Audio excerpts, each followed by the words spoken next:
Wanting to see the reaction among independents to tonight's debate.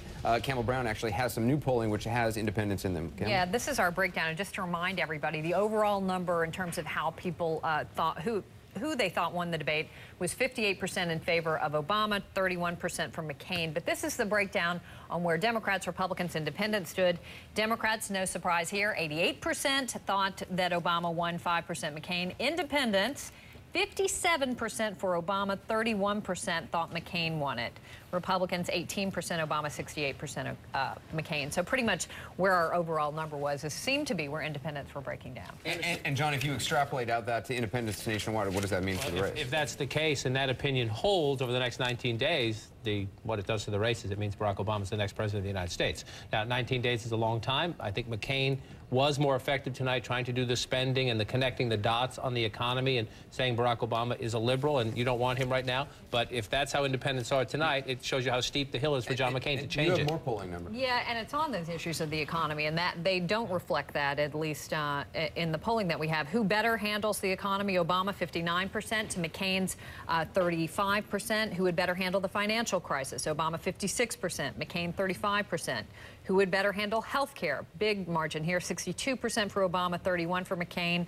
Who would better handle taxes? A little bit tighter, but not that much, 56% for Obama, 41% for McCain. So, David Gergen, if you were John McCain tomorrow and you were in his campaign, what is the message? What do you go out, besides, oh, I won in the debate and didn't I do great, how does the race change now for John McCain?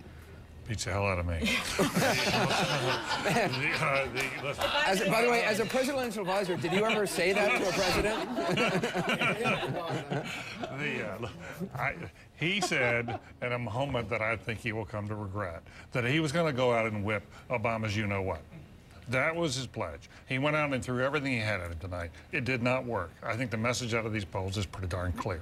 And so after that, I don't know quite where you go. I do think you have to do two things. I think you have to do everything you can to help save as much of the Senate and the House as you can for your party. I think you need to sort of see if you can leave this with your honor intact. I think you need to go positive about what you do on the economy and get rid of this stuff about Bill Ayers and all this garbage that we've been going through now, which may be, it is relevant in one sense. Yes, it's formally relevant, but it's not very relevant to the voters. And they've sent a very clear message on that. And get back to a positive message, see if he can close the gap a little bit. If he can bring it down to 3 or 4 points, he could still win. But I think it's very hard. But I think it's hard because here's where money and organization comes in. And right now, Barack Obama, as John was saying earlier, he's got the money.